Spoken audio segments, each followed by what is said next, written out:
Seolah-olah mereka memang sedang menunggu perintah.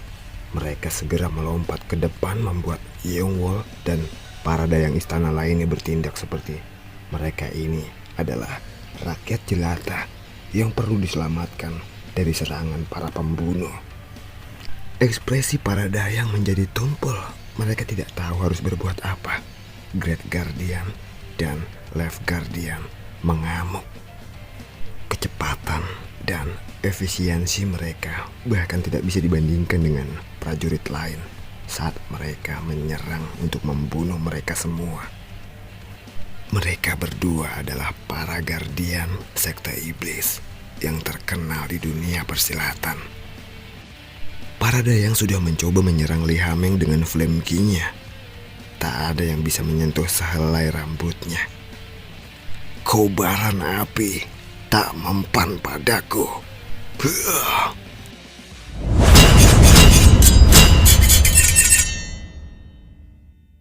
Para dayang benar-benar tak berdaya menghadapi Li Hameng.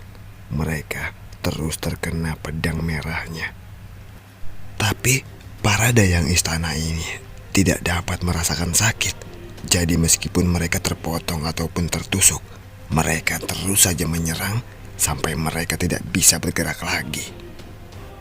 Pedang para Guardian menusuk, menembus, menebas para wanita dan mereka jatuh ke lantai, tidak dapat bangun. Mereka menjadi tidak bergerak karena energi yang dilepaskan Li Hameng saat menggunakan pedang apinya. Tak ada orang yang bisa hidup dengan efek samping dari pedang Li Hameng. Lalu, di sisi lain, dengan julukan Dewa Angin, Marakim bergerak sangat cepat, menembas leher para dayang istana dengan kecepatan angin.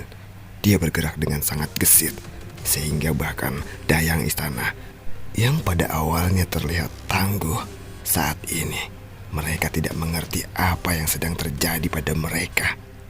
Satu persatu, kepala mereka jatuh ke lantai. Di mana? Di mana dia?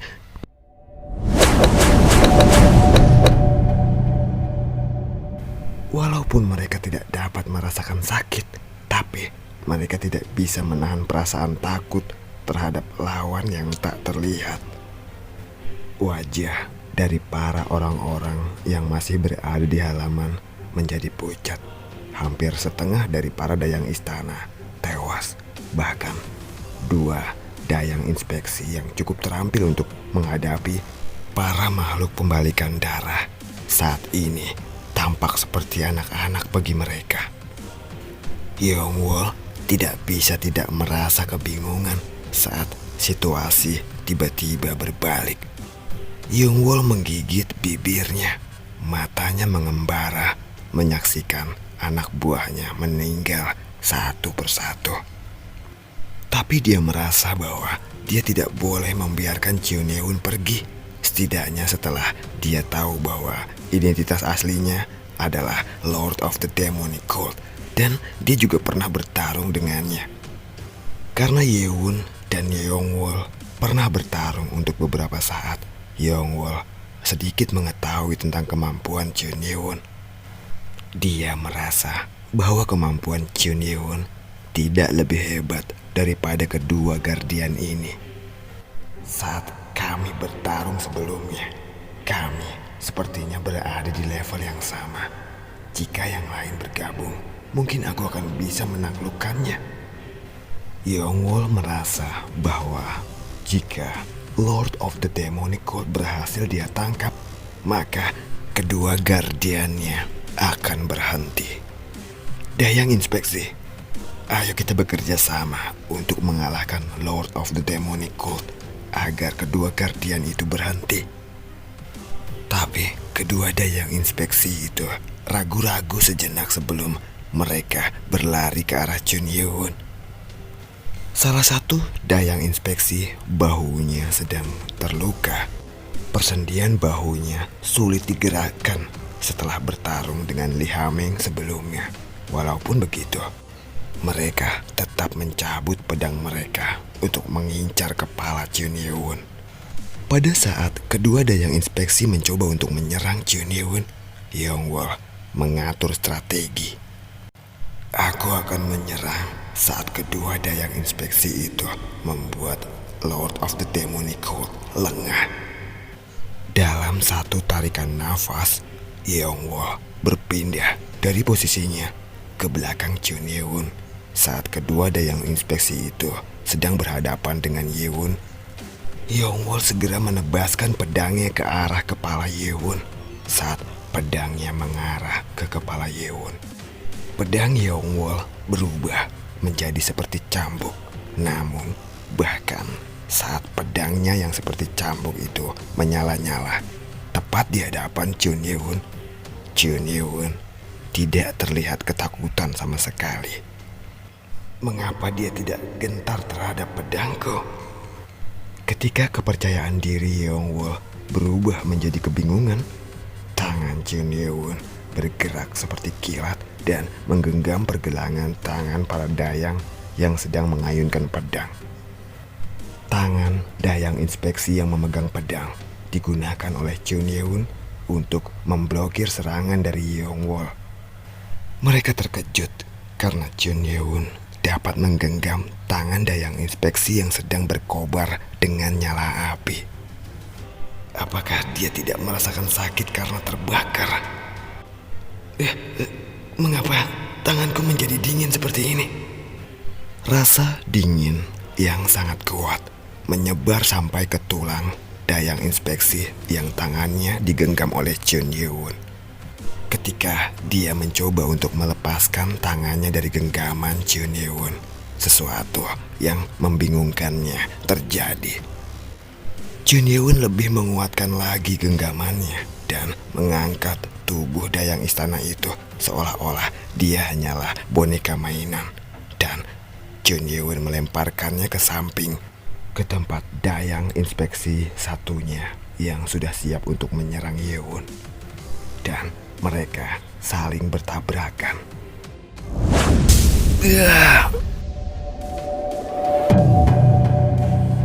Kekuatan yang Chun Ye-won gunakan untuk melemparkan dayang inspeksi itu sangat kuat, sehingga membuat lantai di tempat mereka saling berbenturan retak. Mereka berdua merasakan ketidakberdayaan saat menghadapi Chun Ye-won. Pada saat itu, Yeongwol yang sedang menunggu celah memancarkan energi apinya, membuat tangannya yang tertutup oleh sisik merah berkobar dengan api. Ini adalah saat yang dia tunggu-tunggu. Dia segera menyerang Chun Ye-won. Namun itu tidak berjalan sesuai dengan rencananya. Dia berpikir ketika dia menyerangnya dari belakang, Chun Ye-won akan berbalik dan memblokir bola apinya. Tapi Chun Ye-won pindah dari sana. Bola api Yeongwol tidak mengenai Chun Ye-won.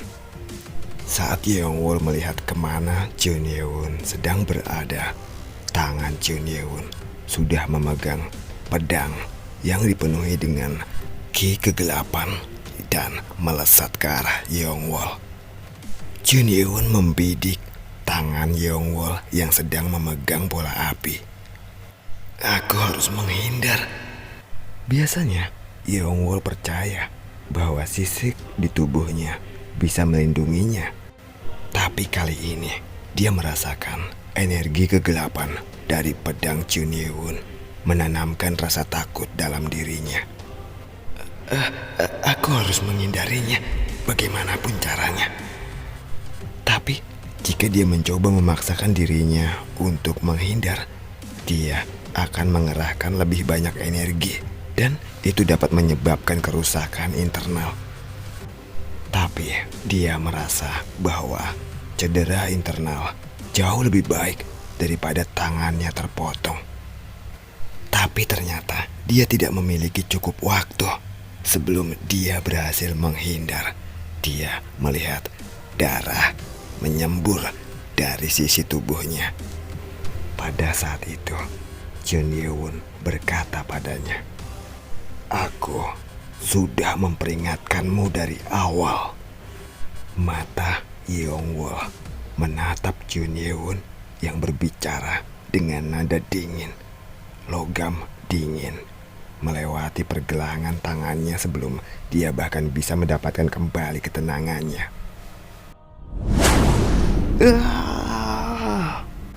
Mata Yongwol melebar saat dia menyadari apa yang terjadi. Dia berteriak sangat keras, bahkan sampai pembuluh darahnya muncul di leher dan wajahnya. Sama seperti dayang istana lainnya, Yongwol, wanita tua ini juga tidak bisa merasakan sakit. Tapi siapa yang dapat tetap tenang saat melihat tangan mereka dipotong dan jatuh ke lantai tepat di hadapan mereka? Pedang hitam itu menebas tangannya dalam satu tebasan. Mengapa sisik merahku tidak dapat menahan serangannya? Walaupun energi Yongwol lebih besar daripada dayang istana lainnya, tetapi bahkan itu tidak cukup untuk menahan serangan pedang Chun Yi-won. Pembuluh darahnya menggeliat seperti cacing tanah di lengannya yang terputus. Dia juga merasakan bahwa sepertinya kemampuan untuk beregenerasinya terhambat. Darahnya terus saja keluar mengalir dari tangannya yang terputus. Kejutan karena tangannya terputus di hadapannya langsung membuatnya lupa bahwa Chun Yi-won dapat melakukan hal lainnya. Saat Yongwol mengangkat dagunya, ujung pedang Chun Yi-won menekan leher tuanya yang keriput. Jelas bahwa Chun Yi-won ingin dia mati. Dari saat pertama dia bertarung dengan Chun Yi-won, dia berpikir bahwa mungkin keahliannya setara dengan Chun Yi-won. Tapi ternyata tidak sama sekali. Dia tidak menyadari kemampuan dan kekuatan Chun Yi-won. Apakah aku akan mati seperti ini? Sensasi ketakutan yang dia rasakan ketika ujung pedang hitam menyentuhnya tidak bisa dihilangkan. Segera setelah menjadi jelas bagi Yongwol bahwa Chun Yi-won berniat untuk membunuhnya, segala kesopanan Yongwol menghilang. Dia mencoba mengubah taktik. Hei, kau, apakah kau tidak memerlukan bantuan untuk dapat meninggalkan istana kekaisaran dengan lancar? Loh, apakah kau berpikir bahwa aku akan kesulitan untuk keluar dari sini? Lord of the Demonic Cult, jangan remehkan istana kekaisaran. Kau telah membuat keributan seperti ini dan kau pikir tidak akan ada yang memperhatikanmu. Pertempurannya sekarang dan pertempuran antara dayang istana dan prajurit tombak timur telah membuat keributan yang berlangsung lama. Yongwol beranggapan bahwa pengawal emas yang bertugas sebagai penjaga malam pasti akan menyadarinya dan mengepung mereka. Begitu mereka tiba, kau pasti akan dianggap sebagai musuh istana kekaisaran. Jangan harap kau akan dapat keluar dari sini hidup-hidup. Yongwol mengakui bahwa Chun Yi-won adalah lawan yang kuat, tetapi dia tetap beranggapan bahwa Chun Yi-won tidak bisa menangani kekuatan istana kekaisaran secara keseluruhan. Jika istana kekaisaran menjadi lebih ribut dengan kedatangan dari anggota lain, bahkan pejabat tinggi Guardian akan datang dan mereka jauh lebih kuat dariku, kau tidak akan pernah bisa menghadapi mereka. Kultus iblis akan musnah. Seakan-akan Yongwol dibutakan oleh kekuatan yang dia harapkan dari istana kekaisaran. Namun, walau sudah mendengar itu semua, reaksi dari Chun Yi-won terlihat aneh. Dia tidak menunjukkan kegelisahan pada kata-kata yang telah diucapkan oleh Yongwol barusan, tapi seolah-olah dia acuh tak acuh terhadapnya. Melihat perilaku Chun Yeon yang acuh tak acuh, Yeongwol bertanya-tanya. Namun ujung pedang yang ada di lehernya segera menyentuh pipi kanannya dan menusuk pipinya. Pedang Chun Yeon menusuk pipinya dari satu sisi ke sisi lainnya dan segera mencabutnya. Yeongwol berteriak saat mulutnya robek. Apa yang kau lakukan? Kata-katanya dipenuhi dengan keterkejutan dan ketakutan. Chun Yeon menjawab sambil mengasihaninya. Tadinya aku mencoba untuk memotong lidahmu, tapi sayang, sepertinya aku tidak berhasil. Yeongwol merasakan hawa dingin di tengkuknya saat mendengar kata-kata Chun Yeon. Saat pedangnya didorong ke dalam pipinya, dia memastikan untuk menyelamatkan lidahnya dengan mendorongnya ke bawah. Jadi, lidahnya tidak terkena pedang Chun Yeon. Lalu, pembuluh darah di pipinya yang sobek mulai beregenerasi. Regenerasinya dapat aktif karena itu hanya luka kecil, tapi luka di mana tangannya terpotong. Tidak ada harapan. Mengapa mereka belum datang juga? Yeongwol mulai tidak sabar memikirkan menghadapi penghinaan yang lebih besar dari Chun Yeon. Yeongwol berharap orang-orang di sekitar aula segera mendengar keributan dan datang membantunya karena suasana malam saat ini sangat hening. Seharusnya mereka dengan mudah mendengar keributan ini. Dan seharusnya mereka segera tiba ke sana. Tapi seakan meremehkan Yeongwol yang sedang cemas, Chun Yeon mendecakkan lidahnya. Ternyata kau ini tidak sepintar yang kuharapkan. Apa maksudmu? Jangan bilang padaku kalau kau tidak berpikir bahwa aku telah memikirkan semuanya. Kata-kata Chun Yeon itu membuat Yeongwol melihat sekeliling dengan bingung. Seluruh area ini telah kututupi dengan aura perisai energi. Jadi, kau telah membuat area ini kedap suara. Omong kosong apa yang kau bicarakan? Bagaimana mungkin kau bisa membuat perisai energi seluas ini? Yeongwol masih saja berteriak tidak percaya. Dia selalu menganggap dirinya sebagai seseorang yang setara dengan komandan karena sifat keterampilan dan kemampuannya. Dia mahir dalam menciptakan aura penyumbat suara. Namun hanya dalam ruangan yang berskala kecil. Itu juga tidak dapat bertahan lama karena menguras banyak energi. Mustahil dia dapat menciptakan penyumbat suara di area seluas ini dan begitu lama bertahan. Apakah dia memiliki energi yang tak terbatas? Sepertinya kau adalah orang yang arogan yang membatasi kemampuan setiap orang.